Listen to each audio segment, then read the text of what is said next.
Hello there, duelists. Today I'm playing with the furries, as I have Lunalights on the playmat. Released in 2016 to a meh.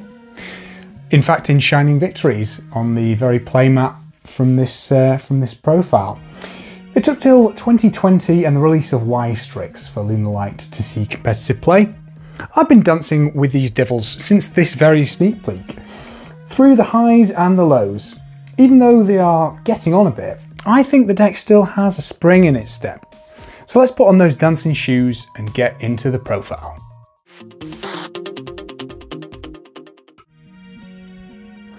Okay, so let's meet our dancing contestants. So first up is probably the heart and soul of the deck, and that is, oh, gone too high, 3 Lunalight Kaleido chick. So this was released a bit later than the kind of original support wave, and kind of really puts, you know, kind of the whole deck's kind of play style in a single card. So it can send a Lunalight monster from the extra deck or the deck to the graveyard, and that's a cost for its effect. Its name becomes that name until the end of the turn. If it sends to the graveyard for a fusion summon by a card effect, I believe, then you can add polymerization. This build isn't actually running polymerization, so that's not an apt effect. And then if it's banished, your opponent cannot activate cards during the battle phase, which I think it does come up occasionally. So you really need to see Kaleido chick. It's kind of like crucial. From there, we're playing 3 Lunalight Wolf. So I think this probably is I don't know, in the purest sense it's too many, but you kind of need to see Wolf, and in the good form of the combo, you'll search it out. But if you don't have the option to search it out, you really need to be able to get your hands on Wolf. So, you know, having too many Wolf in hand is not too much of a problem because we've got discard outlets and stuff like that. If it's on field, your Lunalight monsters do piercing, which is garbage, but it's a miracle fusion when it's in the pendulum zone, so you can banish materials from your graveyard in order to perform a summon of a Lunalight monster. From there, I'm running 2 Lunalight Yellow Marten. I've had this at 3 at some points because, again, you kind of it's really your first card that you are throwing into the graveyard with Kaleido chick, but sometimes, you know, having it in hand can work equally well. So I wouldn't argue with anyone who bumped it up. From there, we're playing a few one-offs for the Lunalights. So we're playing 1 Black Sheep, which I believe has been cut from the majority of builds now, 1 Purple Butterfly, and 1 Emerald Bird. So Emerald Bird, again, I've had this at a higher quantity just because it's probably your second best normal summon. When it's normal summon, you can discard a Lunalight to draw a card, which can trigger all their effects. And then if it's sent to the graveyard by a card effect, you can special summon a Lunalight monster that's banished or in graveyard, so that's really good. Lunalight Purple Butterfly, you can discard it to target a Lunalight monster on the field, and it gains 1,000 attack points, but its kind of better effect is the graveyard effect, where you can banish it to special summon a Lunalight monster from the hand, and that's kind of where the Yellow Marten can come in clutch when you kind of when you've got it in hand. And then the Black Sheep, if it's fused with, then you get to add a Lunalight monster back from the graveyard, or if it's a pendulum monster, you get to add it back from the extra deck. You can discard it to either claim a polymerization from the graveyard or a Lunalight monster from the graveyard. So I kind of use it for clawing back cards from the graveyard. Sometimes it's a good way of searching Wolf if you kind of don't have access to those kind of standard ways. And, you know, sometimes that polymerization, you know, an add back does come up. From there, we're kind of playing well, a little winged beast engine, so we say. So we've got Raidraptor, Singing Lanius, and Raider's Wing. So Singing Lanius can be special summoned if you control an XYZ monster, and Raider's Wing can be special summoned if by detaching a material from a dark XYZ monster, and that's from in the graveyard as well, so it can come up. It's banished if it leaves the field, but if you XYZ with it, obviously it goes to the graveyard. A dark XYZ monster that uses it as material can't be targeted, which is not bad. It's also treated as a Raidraptor and a Phantom 9 card, so I mean, it's got utility. It's a really decent card. From there, a couple of Blackwing, so running Blackwing, Zephyros the Elite, and he's kind of like another linchpin of kind of the combo. You know, bounce a card on the field to the hand to special summon from the graveyard. And then we're playing 1 Kris, the Crack of Dawn. You could play Boar of the Spear, I wouldn't argue with that either, but basically it's got to be a level 4 dark winged beast monster that can be special summoned. So I think there are a few other options, but I think Kris is probably the best. It's got the biggest attack, and it also can't be destroyed once per turn by card effects. So worst case scenario, you know, you kind of got a bit of utility apart from, you know, it just being, you know, the special summon. And then finally, for the Wing Beast, we've got Mist Valley Apex Avian. So bounce a Mist Valley back to the hand to negate anything. From there, we're running a few hand traps. So I'm running 2 Effect Veiler, 2 Ash Blossom, and 2 Ghost Bell and Haunted Mansion. And again, this kind of is just a generic coverall kind of suite. You could put whatever you want in these kind of slots.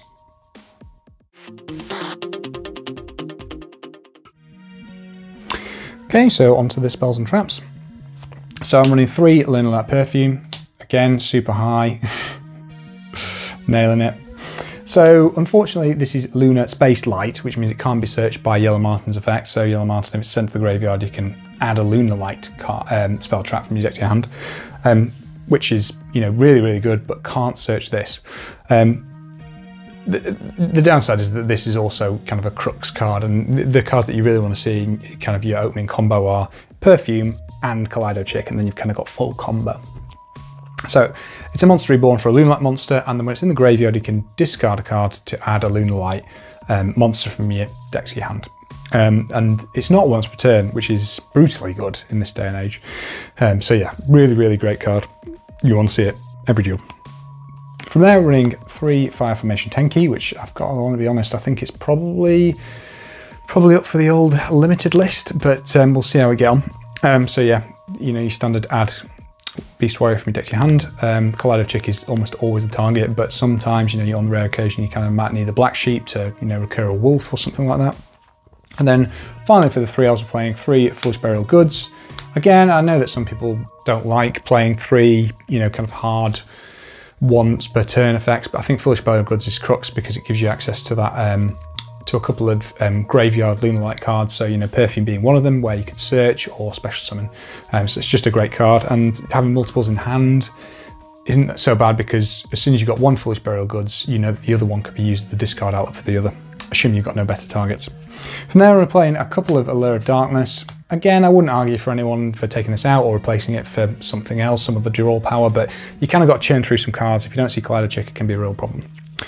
From there, playing a couple of kind of one-offs for kind of engine-esque. So we've got 1 Lunalight Fusion, 1 Rank Up Magic Soul Shave Force. So Lunalight Fusion is kind of a flex spot, if I'm being honest. I kind of like it, especially when you go in second, because it can put some kind of pressure on your opponent, you know, to try and get rid of some cards. And it can be searched out with Yellow Marten. Soul Shave Force, pay half your life points, target a Raidraptor, XYZ monster in your graveyard, special summon it, and then go 2 ranks higher. It's just a really good way of, you know, getting the gates on board, I suppose is the way to describe it. From there, we're playing a couple of generics. So we're playing the 1 Foolish Burial, which kind of has got a multitude of kind of applications in the deck, because a lot of our cards are kind of graveyard effects. 1 Monster Reborn, just as a kind of generic extender. I wouldn't really knock anyone for taking that out either. 1 Call by the Grave, hand traps. I think you can push through hand trap, but multiples is going to be a problem. Call by the Grave is just a, you know, kind of insurance against that. And then the 1 Upstart Goblin, just as kind of, you know, 39 card deck. And then finally, we're running the 1 Lunalight Serenade Dance. I'm not going to describe the on-field effect. It's some garbage about tokens, but the graveyard effect is really, really good. And so that is, you discard a card, a bit like Perfume, and you can special summon a Lunalight monster from your deck, which is almost always Kaleido Chick. It doesn't negate the effects though, so that's really good. So yeah, so you really want to see Serenade Dance in your graveyard.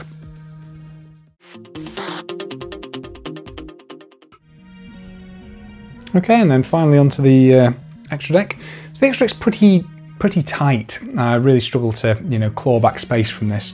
But, you know, I suppose let me know if I've made any poor decisions. So I'm running 1 Cat Dancer, 1 Panther Dancer, and 1 Leo Dancer. And these are the only Lunalight fusions that I'm running in the deck, the originals, should we say.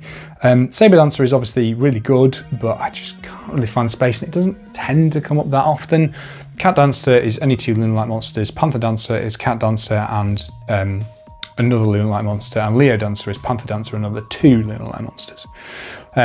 Most of the time we're summoning these via our Wolf, so we're using the graveyard to kind of do that. So Cat Dancer can't be destroyed by battle, Panther Dancer can't be destroyed by card effects, and Leo Dancer can't be destroyed by your opponent's card effects and cannot be targeted either. Nailed it, right, okay, cool. Got it, got there in the end. And Cat Dancer can tribute a monster in order to attack twice and does 100 burn damage every time it attacks. Panther Dancer gains a bit of attack and can attack all your opponent's monsters once each and they don't get destroyed. Leo Dancer can attack twice and destroys all special summon monsters once it's attacked. So, you know, the main goal is to kind of stun your opponent for the first turn, then swing in with Leo Dancer for kind of game. From there, we're running 3 Raidraptor 4 Strix, and this may, you know, feel like it's out of nowhere, but the Raidraptor engine works so well with Lunalights, and I think that's, you know, kind of why, you know, Tiger is currently chilling on the old Forbidden list. God bless his little soul. But you know, if only I've got him sat here waiting to come back. I think he could come back to one. Anyway, so Raidraptor 4 Strix is adding you your Darkwing Beast monsters from your deck to your hand. He's not once per turn, which is why we're running 3, because we'll churn through 3 in our ultimate combo. We'll churn through 3. From there, we're running Evil Swarm Nightmare, Time Through Fury Deer, and Gargagar Magician. And these are 3 spots which you could swap out for other things. Gargagar Magician special summons back an XYZ monster from the graveyard. Time Through Fury Deer can detach to jump off the field and attach his cards from the top of your opponent's deck in the standby phase. But because his effect is not a cost, so that it attaches an effect, it means it can trigger stuff like Marten and Emerald Bird, stuff like that. So he's a useful utility card, and he kind of sticks on board quite well as well. Evil Swarm Nightmare, I think, is a very underrated card, and twice, you know, not once per turn. It can, when a monster is special summoned, it can detach to Book of Moon, which is really good. And sometimes it's just one of those things where all you can do is really put up a couple of dark monsters, and Evil Swarm Nightmare can put up enough kind of disruption to kind of hopefully chug your way through into the next turn. From there, we're running kind of our end board-esque things. So Cyber Dragon Infinity is for the Soul Show Force, 1 number F0 Utopic Future, and the corresponding Utopic Draco Future. So this goes on top of 2 XYZ monsters that are the same rank but non-numbered, and then Utopic Draco Future goes on top of Utopic Future. And this guy can negate a monster effect once per turn and take control of it.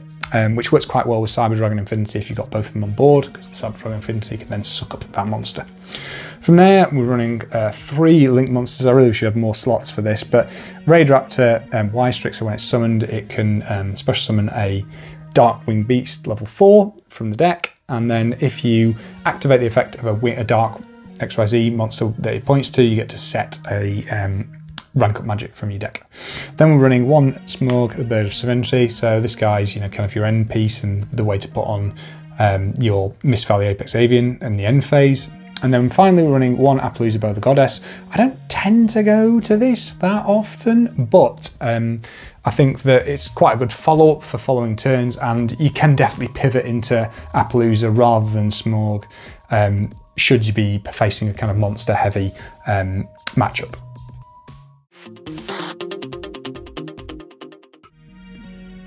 Okay, so at the climax of the dance, while not nearly as powerful or as resilient as in their heyday with Tiger, Lunalights can still churn out a first turn board of kind of 4 to 5 negates, you know, kind of on a good day, with the aim being to kind of crush your opponent on the following turn with Leo. So this can be, you know, easily enough for a lot of decks, you know, to kind of, you know, secure the win. But the consistency is letting Lunalights down. You know, not seeing Chick means not seeing a win most of the time. And a couple of hand traps will leave you kind of reeling. You can push through maybe 1, but 2 is going to be a struggle. So it's a 3 for the relevance. I think that the deck is pretty darn fun. I think the main line is fairly flexible, both in its initiation and its kind of, you know, conclusion. So putting the pieces together can be, you know, a challenge and a fun one. Although it's not quite so fun when you're out of extra deck options, you know, kind of going past turn 3. So it's a 4 for the fun factor. For the ceiling, I think the deck is pretty budget. I've estimated this build to be approximately $200, which gives a fairly big bang for the buck. So, do you think Lunalights are still twirling away with the best of them? Or are they best left in the darkness of the night? Let me know, and thanks for watching.